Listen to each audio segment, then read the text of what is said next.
And that's us, but we'll see the game here in a second. There we go! Down here in the bottom left-hand corner of Whirlwinds, we have from Team Liquid, their red Terran player, their ace, who's put them one game away from taking the set. It is TaeJa. And in the matchup that we all really wanted to see down here in the bottom right-hand corner, that's a barcode, but it is in fact Evil Genius's newest player, their Pink Zerg player, Stephano. Yeah, and this is just it's a very unique map. Yeah. It's so huge, so you see a lot of really unorthodox strategies, and I think this map is actually going to play well to TaeJa's strong suits. Yeah, I mean, TaeJa can be absolutely everywhere unless his opponent has just impeccable control of the map as well. You can see the Xel'Naga Tower here, which is controlled by line of sight blockers, doesn't really see all that much. It gets up to about here. Yeah. And then it's just complete open paths as far as you can see. Yeah, so there's definitely a lot of room for medevacs to slip everywhere, you know, small squads of guerrilla troops. There's so many bushes to hide in as well, so it's, you know, a perfect map for a player that likes to spread the map around, try to move their opponent out of position. And we see a lot of people open Command Center first on this map, and it looks like TaeJa's going to, you know, stick with that tradition. Yeah, looks like he's going to do that. 15 Command Center popping out here in a second, already sending that SCV down. And, yeah, no real surprise, of course, Hatch first coming out from Stephano. So this is a possibility of a map where we've seen 3 Hatch before pool as well against Terran players. Happens every once in a while. Yeah. Stephano not going to scout his opponent first, though. He sends his, no, actually stopped his second Overlord just to kind of hang over and check for scouts. His first Overlord not going to find where TaeJa's at, though. Yeah, and the 3 Hatch before pool is a build I probably might not expect Stephano to do so much, just because he's a player who practices. You know, he's got his builds down very well with what he does, but he's not really known to really try a whole new different opening, because that would just be, you know, you would throw all your timings off unless you put in a lot of work into it, which is something we see a lot of the Korean players. They're willing to do a unique opening for a map and just have it streamlined. But that's just a lot of map-specific practice that that is more you know, you do that when you know the map ahead of time. But for most foreigners or non-Korean players, the tournaments often won't even use that map, or you don't know if you're going to plan it or not. So it's not really worthwhile to make that the time investment. And TaeJa is going to find his opponent very quickly here, as all players do scout counterclockwise. It's a fact. So whenever I see players spawn any sort of close positions, I always know the person who is clockwise is going to find the clockwise further is going to find the opponent first. So always happens. Don't know why, but it's a thing. As we can see, double orbital commands coming down now for TaeJa, nothing too out of the ordinary for him. Decided to single gas afterwards as he built up his barracks and waits for his factory a little bit after that. Yeah, I mean, it's pretty standard stuff coming out so far. I mean, Stephano looks to be doing that gas tester we saw from Chef, and as well as we saw it from, I believe from someone else as well. From Chef and TLO? TLO, yeah. That was it. Yeah, TLO. So it's, you know, it's the more common, I would say, of the Zerg openings. Some Zerg players do like to leave those aggressive openings. Actually, here we go. Interesting. He's adding 2 gas a little bit later than traditional. Yeah, so he decides to double gas after the 4-Queen opening. We'll see how quick he wants to take his 3rd hatch here in a second. He certainly has the resources for it. Yeah. If he wanted to put it down. Now, of course, your 3rd base is in kind of an interesting position. You do have to go down this weird, like, down and up ramp again to make it over there.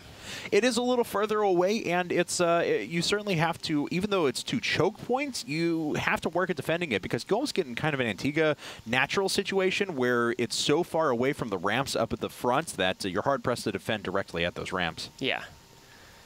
And TaeJa's opting for a fairly fast 3rd command center, you know, the Hellions, and then probably it's going to be a Banshee we're going to see as well, just for some map control and you know, make sure that that 3rd command center is fast. So Stephano's actually expanding towards his opponent on the 3rd, which is, you know, it's a little bit of a closer 3rd, I think. And but it is so much closer to his opponent as well, which is a little bit interesting. I mean, that's a pretty normal place to take your 3rd, but I figured he knew where his opponent was at, that he was going to decide to take the more defensible one. But no, Stephano says, "Come at me, bro. I don't care how easy that is to drop for you. I am going to make that work." So yeah. The Banshee's going to get there really fast, though. If TaeJa knows about it, I mean, the Hellions will probably find it. I mean, I assume they'll probably check the more likely 3rd right now, and then they're gonna proceeded to check the other one. That's right. So, yeah, they make their way over there, but they don't see creep. They don't see hatchery, so TaeJa comes right back.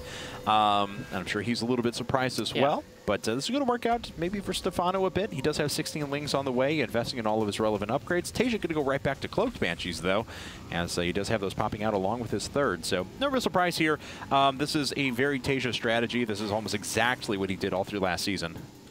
Yeah, I mean, it's basically, it's a very macro-oriented build, but with enough harass, you can still do damage, and you can still scout and be safe at the same time. And is he, I don't know if he's found a hatchery yet. He might just be still putting Stephano in like a 2-base tech build. Yeah, I think he is, actually. He got, oh, wait, he saw the creep there, okay. So he should know. Yeah. If he could have stopped that creep from connecting, the Banshee Hellions might have been able to actually even kill that third, just because with the Queen mobility so much diminished, it's much easier to pick them off.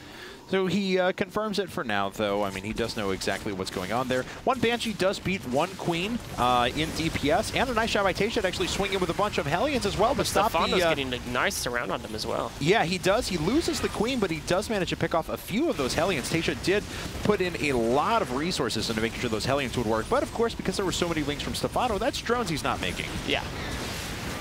And he actually did get a lot of those Zerglings as well. I thought more of those Hellions would have died, but they're slippery. Yeah.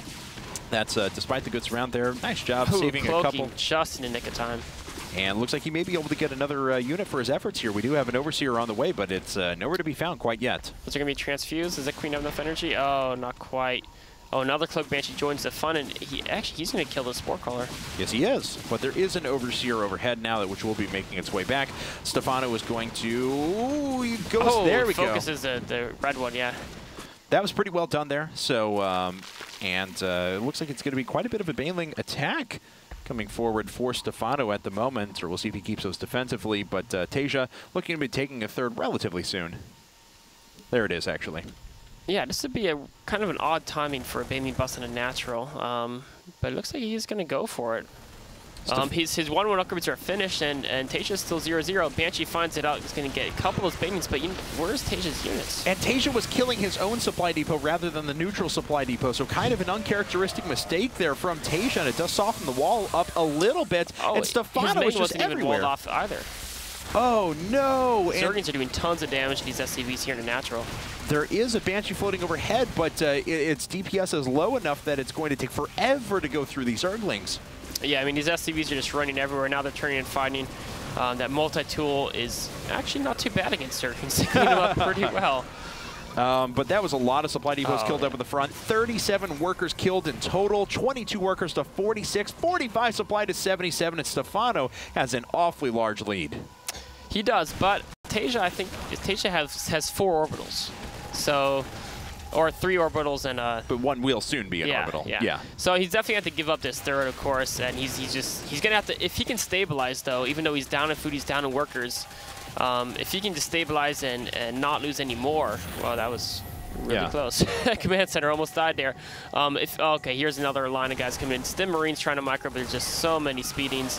Stephano's got him pinned into corner. Wow, great focus down on those Banelings. Yeah, actually, and that's TaeJa's always been good about that, no matter if it's from siege tanks or if it's from Marines that are kind of just stutter stepping away. But once again, we see more workers going down. 55 have been killed. It's just 12 workers remaining now, and you may have mules. You even lost the orbital too. And TaeJa goes down. Stephano making his debut for EG does manage to kill TaeJa and tie things up, sending us to an ace match.